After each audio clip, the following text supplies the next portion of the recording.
Mississippi is the hospitality state.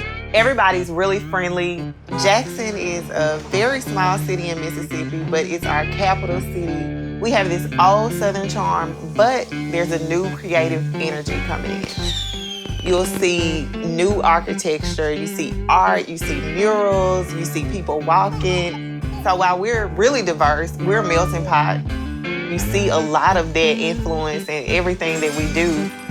Jackson is known as the city with soul, from the food to the places, and our soul music, especially the blues, the jazz, and gospel. The first thing you have to do when you come here is get something to eat. Try the soul food. You know you found soul food when it feels like your grandmother cooked it. You can try it at Sylvia's, Gloria's, or right here at Bully's.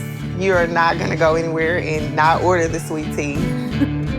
Then you should check out the neighborhoods. There's Midtown, where a lot of our local artists and artisans live and work. There's my favorite store, Offbeat. He sells comics, and he provides really a venue for visual artists and performing artists. Then there's Lucky Town, our brewery that is selfie heaven. They have all the beers that they brew there. Then you can check out downtown. It used to be really quiet, but since the King Edward Hotel, which is our historic hotel, got renovated, everybody just hangs out there. It's just lively. Then there's Fondren, my favorite place in Jackson. Fondren is where art, food, culture kind of meet. Then head over to Babalu. They have great tacos and burgers. Then there's Barrel House, which is really modern and edgy and very sleek. And we have a bakery all in one corner of the neighborhood. And after 5, all the vendors and businesses in Fondren come out. It's like a huge street festival. It's also when our musicians get out on the front porch of the coffee house and perform, like a ball of electricity. That's how you'll feel when you go there. What I really like about our Mississippi Gulf Coast is you have 26 miles of beach that's dotted by a bunch of small towns that each have their unique flair. As a nature photographer, this place is a dream. You would love to shoot here. One of the things that I love the most about our coast is our sunrises. They're unmatched. My favorite spot is Pass Christian's Harbor. You have the shrimp boats and a beautiful sunrise. The other things are the wildlife. When I have people come from out of town, the first place I want to take them is our seafood museum. It's a beautiful structure that really shows who our Gulf Coast is.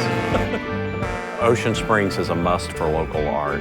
The town is dotted with little shops that have just a variety of pottery and paintings and just a lot of stuff that explains our coast through art. You have to go to one of our festivals. There's a festival for just about every interest that you would have. And if you like the outdoors, you need to see one of our 12 amazing golf courses. We also have a 26-mile boardwalk that you can bike or run. And of course, we have the Gulf of Mexico, so if you love water sports, it's here. And if you're the wild at heart, you can go on an alligator tour. And when you visit, you have to get our seafood, from shrimp and grits to the best grilled oysters. And you have to have one romantic meal when you're here. Chimneys, by far, absolutely amazing. You have to order the crab cakes, shrimp au gratin, and some mating seagulls. For lunch, you must go to the filling station. And yes, it's a reclaimed gas station. And you want to come during crawfish season. If you've never eaten a crawfish, you pinch the tail and suck the head. Our restaurants have a lot of Creole influence because of our proximity to New Orleans. And in Fishbone Alley, you will have a little jazz, a little blues, grab a drink, you can walk around. We have the beaches, we have the golf courses, but if you really want to know our coast, come here, visit our people, eat at our restaurants, and go to our shops. You will see something you haven't seen anywhere in the country.